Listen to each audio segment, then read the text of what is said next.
The First Day of School by R.V. Castle, Part 2.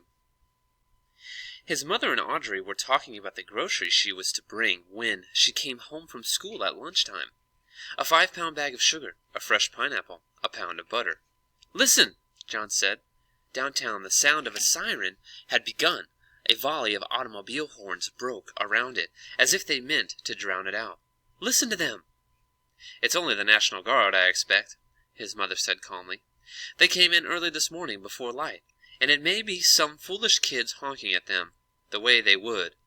Audrey, if Henry doesn't have a good-looking roast, why then let it go, and I'll walk out to Weaver's this afternoon and get one there. I wanted to have something a little bit special for our dinner tonight." So, John thought, she wasn't asleep last night either. Someone had come stealthily to the house to bring his parents word that about the National Guard. That meant they knew about the others who had come into town too.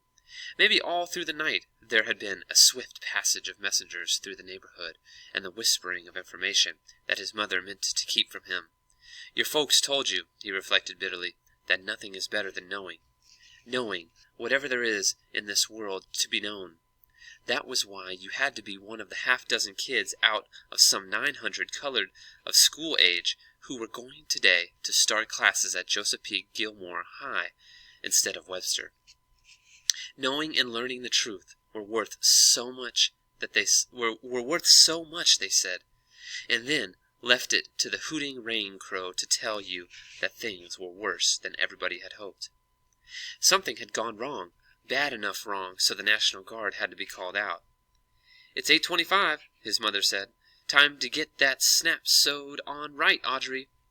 As her experienced fingers examined the shoulder of Audrey's dress, they lingered a moment in an involuntary, sheltering caress. "It's all arranged."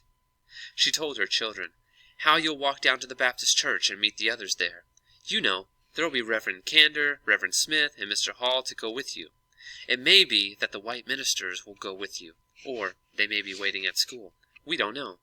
But now, you be sure, don't go further than the Baptist church alone." Carefully, she lifted her hand clear of Audrey's shoulder. John thought, why doesn't she hug her if that's what she wants to do? He pushed away from the table to the front porch. The dazzling sunlight lay shadowless on the street and swept down toward the Baptist church at the edge of the colored section. The street seemed awfully long this morning, the way it had looked when he was little. A chicken clucking contentedly behind her neighbor's house, feeling the warmth settling itself into the sun-warmed dust. Lucky chicken.